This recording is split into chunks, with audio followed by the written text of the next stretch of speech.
this year, and Bielema has always had outstanding offensive linemen. Allen under pressure dumps it off to Whaley, and Whaley, who is a dynamic runner, shows you what he can do into Virginia Tech territory. Chuck Carr had to make the saving stop after a gain of 26. Well, they think they use the term high ceiling for this young man. Excellent job by Austin Allen, buying just a second of time to get under there. And Greg Stroman just left flat-footed, and a good jump through by Whaley. What a terrific conversion on third down. And again, nice timing by Austin Allen to allow that to develop just another beat before he threw it. Tim Settle was trying to chase him down at 328 pounds. That wasn't going to happen. But Tremaine Edmonds is going to stop this play. Edmonds and his brother Terrell, who's wearing number 25 today, the sons of Farrell Edmonds, who was an NFL Pro Bowl tight end, so they have the genes.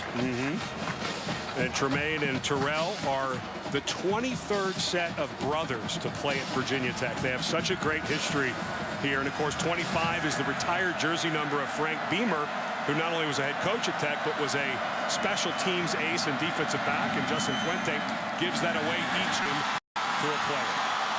Four-man rush weeks ago. And for Gerard Evans, there has been tons of pressure. The wind has been a factor for both quarterbacks. And so far, this team, Virginia Tech, which was favored by, I believe, about a touchdown coming into this game, doesn't look like the better team so far. And it makes you wonder a little bit about that hangover of losing what was a very competitive, much tighter contest against Clemson than anybody thought it would be. Evans, quick throw. That looked like a catch and a fumble. And now being ruled incomplete. Isaiah Ford had the ball hit him right in the breadbasket.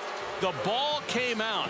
You have to make a football move after you establish possession. Well, they can, Brett Bielema, they're going to go fast. Virginia Tech's going fast. If I were Bielema, I may take a timeout here and challenge that. Yeah. I was going to say, that's hard to imagine that they would not look at that without a timeout.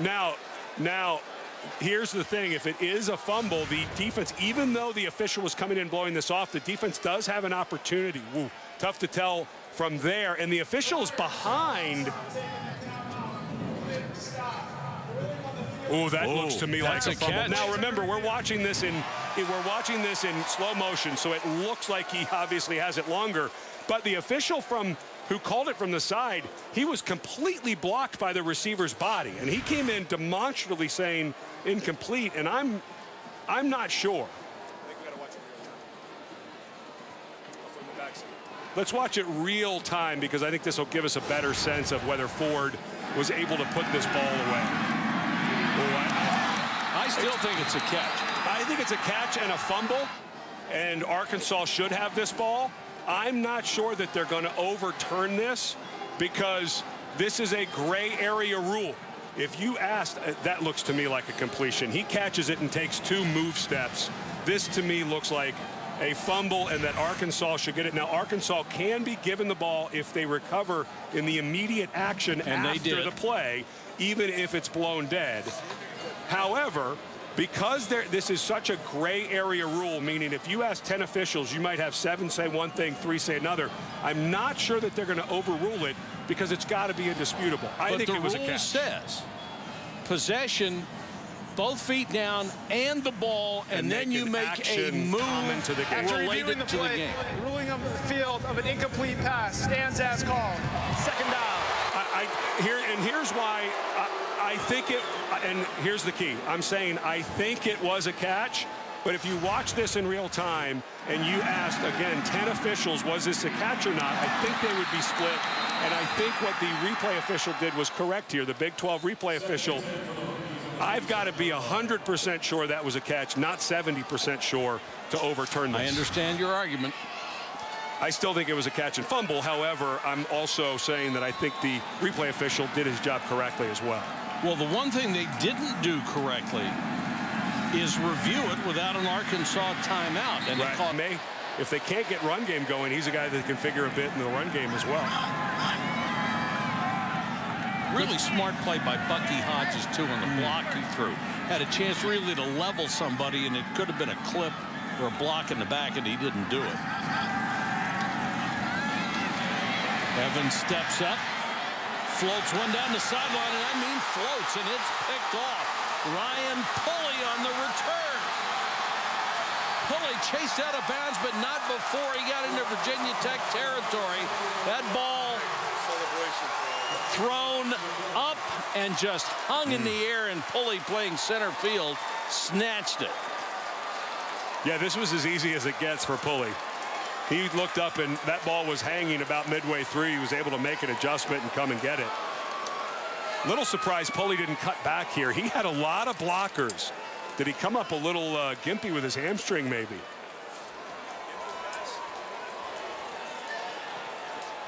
Because the flag may have been for celebration after the play. We'll have to check to see if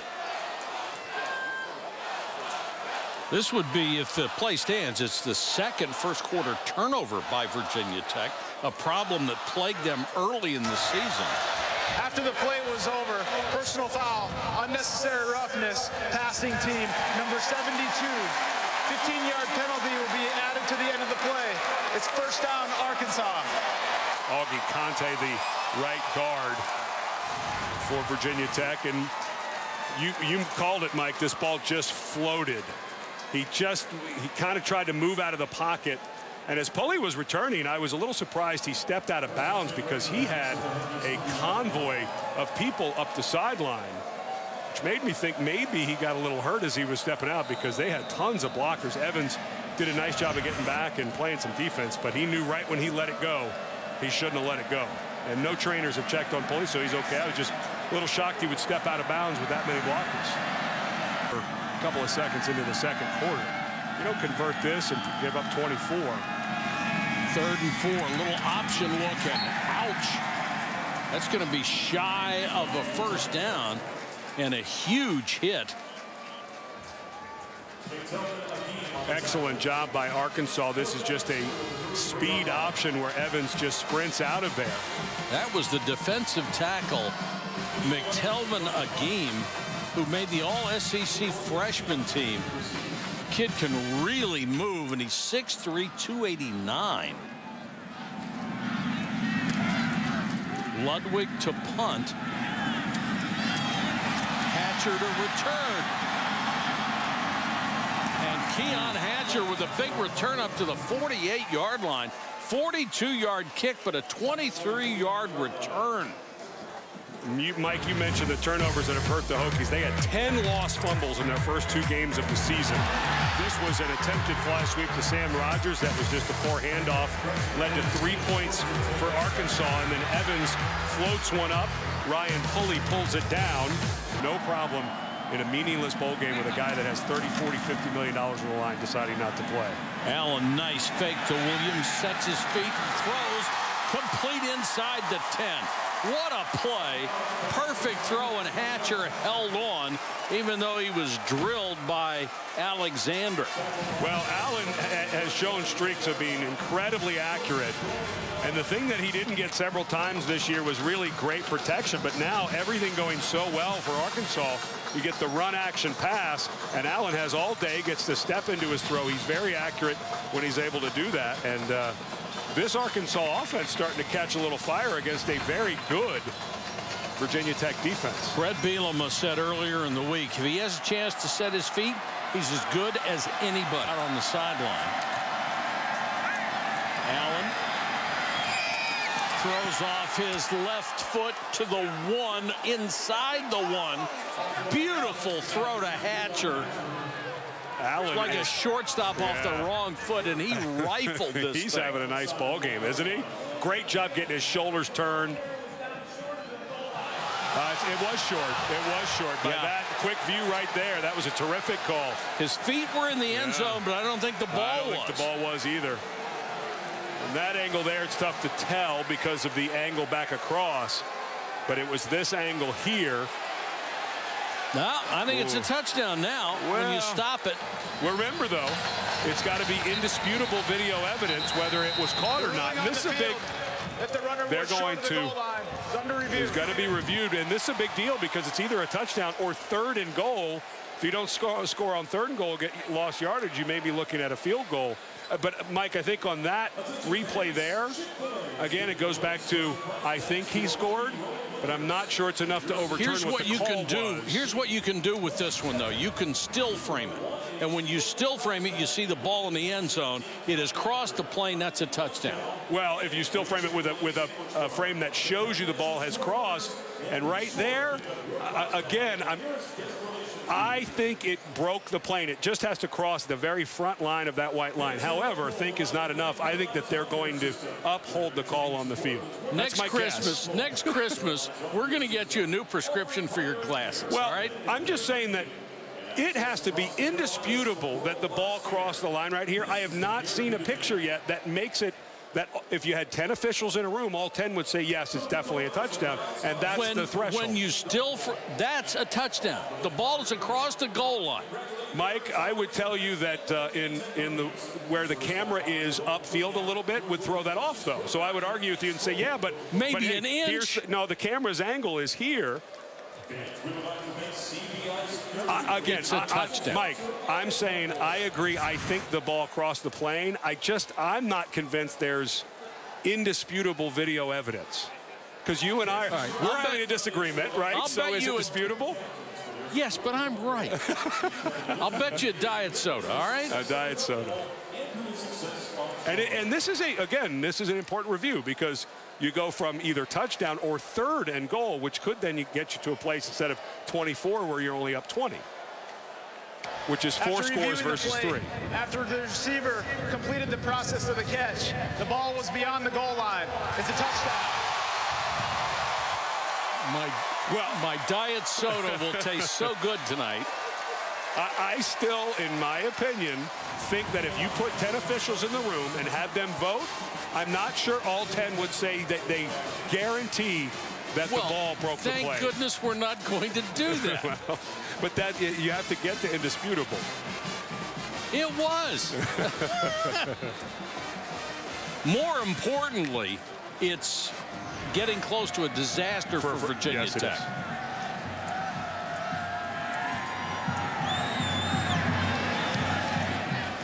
24-0. One man's disaster is another man's big game, yes, though. It is. And Allen is on fire. He's hit his last 9, and this was a brilliant throw. To be able to get him out for the game, but they managed to do it. To set a new single-season rushing record, has 37 so far. Pump fake here. And both players tripped each other up, but I don't think there's going to be a flag on that one. Good coverage by Pulley, who had the interception earlier.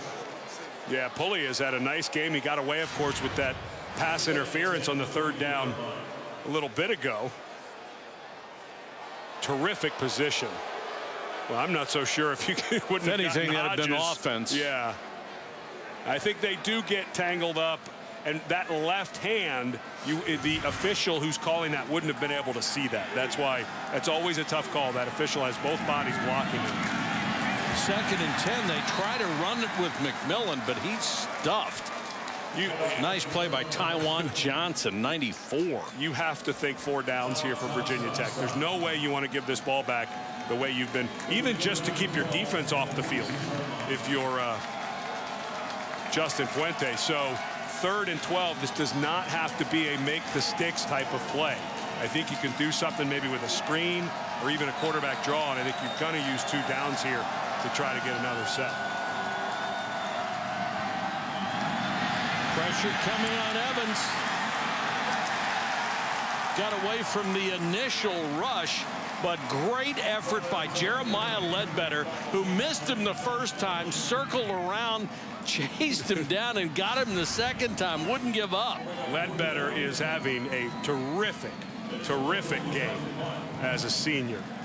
Excellent job on a stunt. He comes inside the right tackle, Jonathan McLaughlin. And Ledbetter, I believe that's his 3rd or 4th tackle for loss in the ballgame. Taiwan Johnson was in there too. Fair catch made at the 10-yard line for Arkansas with 3 minutes and 13 seconds to go in the first half. Here's Jerry Punch. Hey, guys, just a reminder, Arkansas has played some phenomenal first halves this year. They are plus 63 against opponents in scoring in the first half. But in the second half, that's been the real problem. They've had trouble finishing. They are minus 62. 2 of the last 3 games they played this year, they scored a total.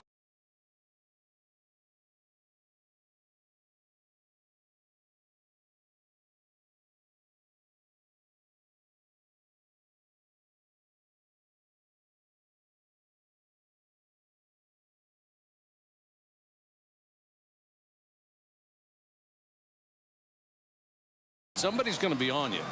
And this is just unbelievably good coverage by Ryan Pulley. Pulley's played a terrific game. They've been trying out Ford on the other side against Jared Collins and having some success, but they're not having much success against Pulley, who had a big interception in the first half. I think Pulley has said, you can throw a few of those hitches if you want, but you're not going to get me deep. Action is while the guy is still just even a hair in the neutral zone, it's still a penalty. I know that's a tough one. Evans with the short set.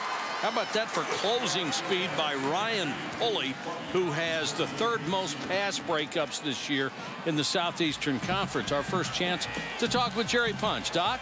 Guys, in pregame warmups, Gerard Evans had issues with the wind. He was trying to throw